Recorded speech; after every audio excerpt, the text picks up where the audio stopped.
আসসালামু আলাইকুম। আপনারা জানেন যে সম্প্রতি একটা সেলিব্রিটি ক্রিকেট লিগ হয়ে গেছে, যেটা সম্ভবত আজকে 14/5/2025 এই তারিখে এটার ফাইনাল খেলা হয়ে গেছে। তো ক্রিকেট আমরা জানি যে একটা ভদ্রলোকের খেলা, কিন্তু এই সেলিব্রিটি ক্রিকেট লিগে যেভাবে মেয়েদেরকে উপস্থাপন করা হয়েছে, এটা প্রকাশ্য নগ্নতাকে ছাড়িয়ে গিয়েছে। যেহেতু ক্রিকেট খেলাটা লিগটা শেষ হয়েছে, এটা ব্যাপক হারে সমাজে নগ্নতা ছড়িয়ে দিয়েছে তারা।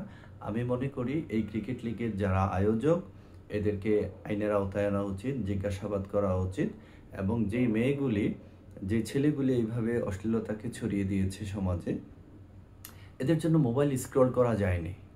এবং বিশেষ করে আমি বলবো যে ভিউ ব্যবসায়ী যারা আছে, ফেসবুক ইউটিউব থেকে টাকা ইনকাম করে ভিউ দিয়ে, তারা খুব বাজে বাজে জায়গাগুলোকে ফোকাস করে ফেসবুক ইউটিউবে এই নগ্নতাগুলোকে বেশি ছড়িয়ে দিয়েছে। তো এদেরকেও পাশাপাশি আইনের আওতায় আনা উচিত।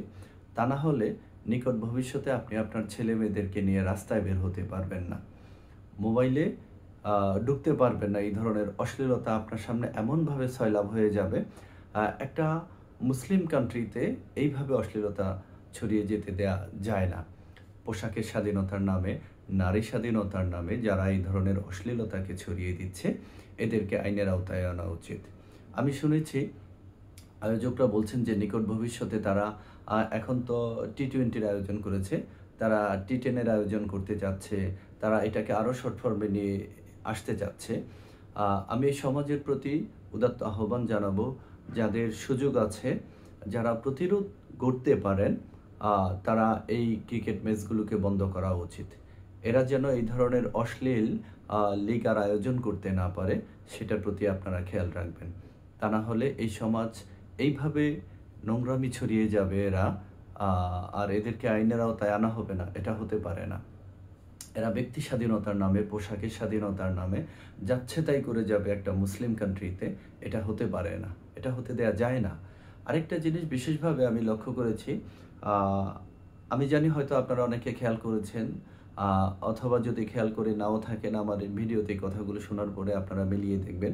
বিশেষ করে মুস্তফা সরোয়ার ফারুকী উপদেষ্টা হওয়ার পর থেকে সমাজের এই মিডিয়া পাড়ার মেয়েগুলি ব্যাপকভাবে অশ্লীলতা ছড়িয়ে যাচ্ছে। আমার ধারণা এদের পিছনে ফান্ডিং করা হচ্ছে এদের পিছনে। এরা পশ্চিমা কোনো কালচার, ভারতীয় কালচার আর এই দেশে ঢুকিয়ে দিতে চাচ্ছে। আমাদের মুসলিম সমাজকে এরা নষ্ট করতে চাচ্ছে।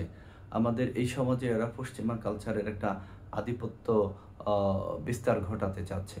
সুতরাং আমি মনে করি সচেতন মহলের এখন কথা বলা উচিত এদেরকে নিয়ে, এবং নিকট ভবিষ্যতে এরা যে পরিকল্পনা করছে আরও ক্রিকেট লিগের আয়োজন করার, এগুলোকে প্রতিরোধ করা উচিত, এগুলো নিয়ে কথা বলা উচিত। একটা মুসলিম দেশে এই ধরনের নোংরামি ছড়িয়ে যেতে দেওয়া যায় না।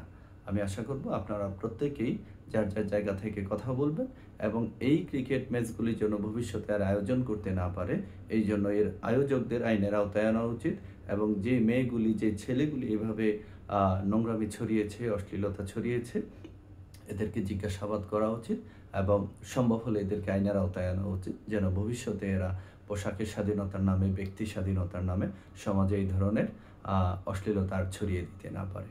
ধন্যবাদ।